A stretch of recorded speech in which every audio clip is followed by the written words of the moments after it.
Good morning. Happy Tuesday. I've got so much going on in my mind. Do you ever have these days or moments where things that you've been thinking about and processing for, whether it's days or weeks or months, all of a sudden all the light bulbs are going boom, boom, boom, boom, boom. That's what's happening to me this morning right now. And I wanted to jump on here because it is encouraging, but I also am trying to formulate the way to talk about it. So the summary is a quote that I heard or I read in a book called Mom Set Free. And I'm pretty sure I've actually shared this quote before because I love it so much. But the quote is, "You are not in charge of your children's salvation." Good one, right? Okay, so let's piece that quote together with what I was talking about yesterday, our past. My kids are 19, 15, and 6. I know that I've said that many times, but just, throwing it out there. So I can look back as a mom over the last year, because now I have 2 technical teenagers in the house, and think, how was I as a teenager?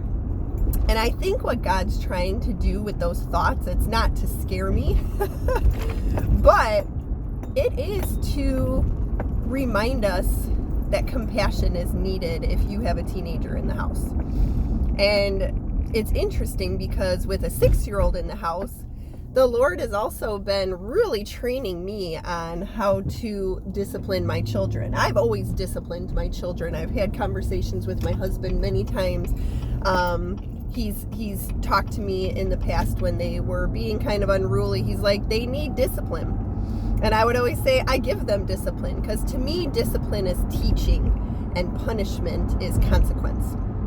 And so I'm trying to get it all together again here. So I'm thinking, having teenagers in the house, yes, they need discipline. Yes, they need consequences, but they also need compassion. And all of the parenting books that I've been reading, fantastic library going. I've got Dr. Dobson books have been heavy in what I've been reading, but I also read books on, grace-filled love. If a notable author from that theme comes up while I'm talking, I'll share it. But my point is, if you're raising kids, and even if they are unruly, you can love them with godly discipline while not breaking their spirits. And that one verse keeps coming to mind, and it's been coming to mind a lot over the last 9 months. It's discipline your children. They are to obey us, but we are not to exasperate them. And exasperate is one word that's used in another translation. It's don't discourage them. And so I really take that to heart. And I'm thinking, I was raised in an environment that was functional. It was, I can't complain about my upbringing. And so when I bring up things that I've learned as an adult that I didn't have as a child, it's not because I had a bad childhood. I actually had a really, really, really good childhood.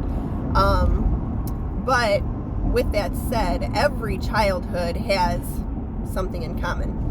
It's every child is brought into this world under 2 imperfect parents.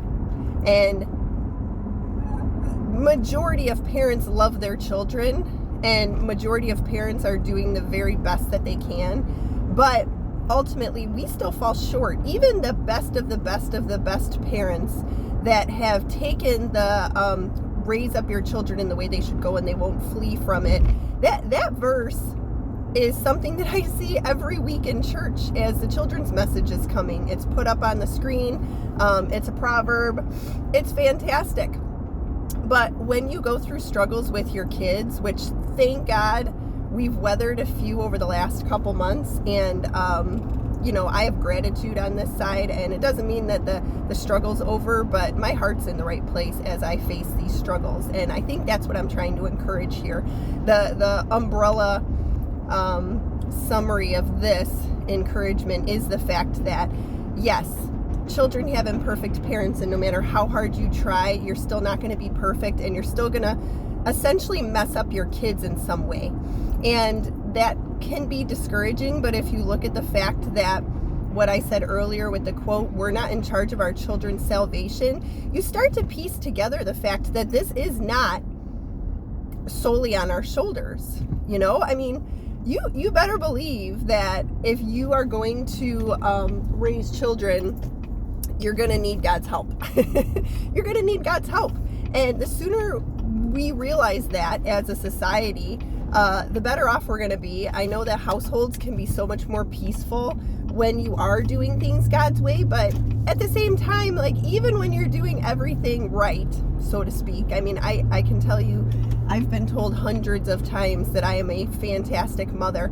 And sure, I'm a good mom. I've dedicated myself to being the best mom that I can be, but ultimately, that's not going to make my kids awesome, and it's not going to save my kids. It's simply going to be that I'm modeling an influence in the home that, that I've been not intelligent about, I've been intentional about.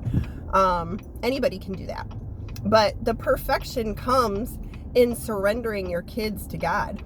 I'm going to let that one sink in, because I think that that's kind of the message that I'm going along with. We have adults here who have been burned by their families, and that makes them weary of God.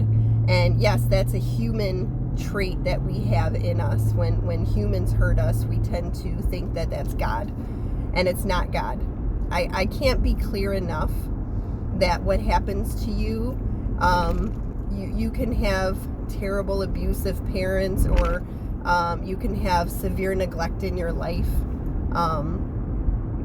but that is because you have imperfect parents. It's however a person copes with life is how they're going to parent. And the parents that I want to encourage are the ones who are willing to rise up and try to be the best that they can be, and understand that it takes true surrender every single day to establish a hope for your kids' future. I mean, truly, if you're trying to do this all by yourself, your kids are going to struggle. And if you're doing it with God's help, your kids are going to struggle too, but it's going to be a fruitful struggle, if that makes sense.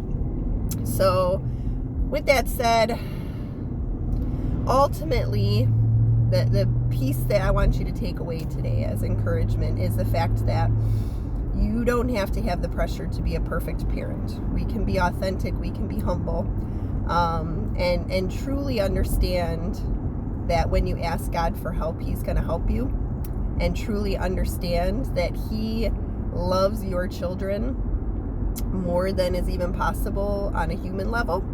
And when you can grasp that perspective, things change for the better. And I think I'm just going to end with that. And so have a great day. I hope it's sunny where you are. It is here, and I'm soaking up every little bit that I can get, because yesterday was pretty gray and cold. So have a great day.